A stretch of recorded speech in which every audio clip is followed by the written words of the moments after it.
Iraq to boost its space program. Unveils plan to build and launch satellite.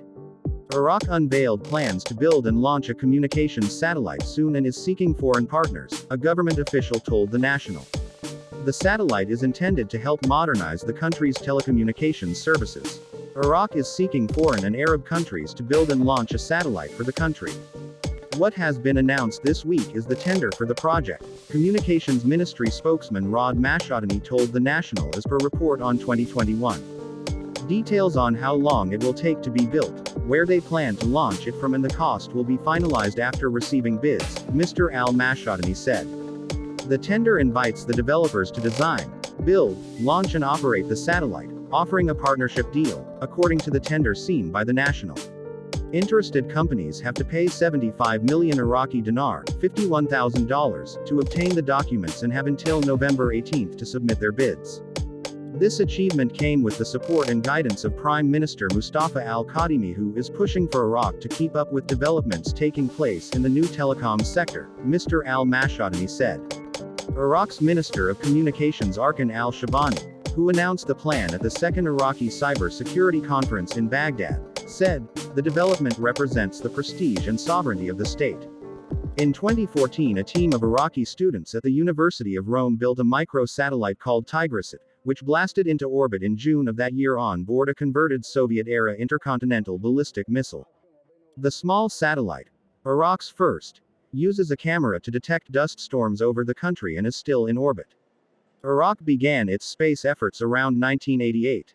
The program operated under several names, including the declared name of Al-Abid as well as alternate names such as Bird, Al-Ta'ir, in Arabic, and Comet.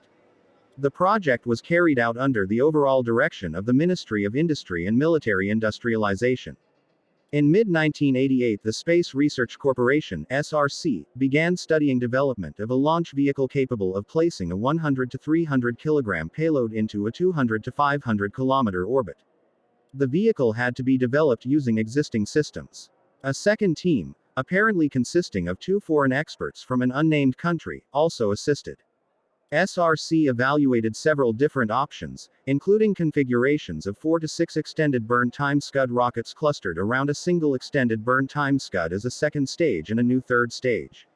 By early 1989, the SRC had settled on a design consisting of 5 Scuds clustered for the first stage, another for the second stage, and a double base propellant rocket for the third stage. The foreign specialists proposed a different design. A single Scud as a core stage surrounded by strap-on rockets consisting of 4 or 8 SA-2 liquid propellant rockets from a surface-to-air missile, or 4 or 8 Scud rockets.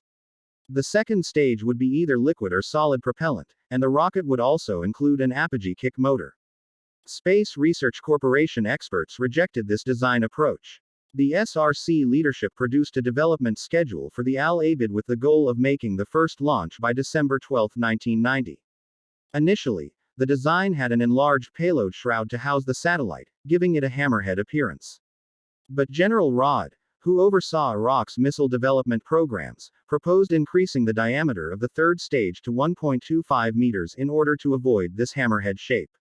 He also designed a clamshell payload fairing. That's it for today. Please like and subscribe if you enjoy this video.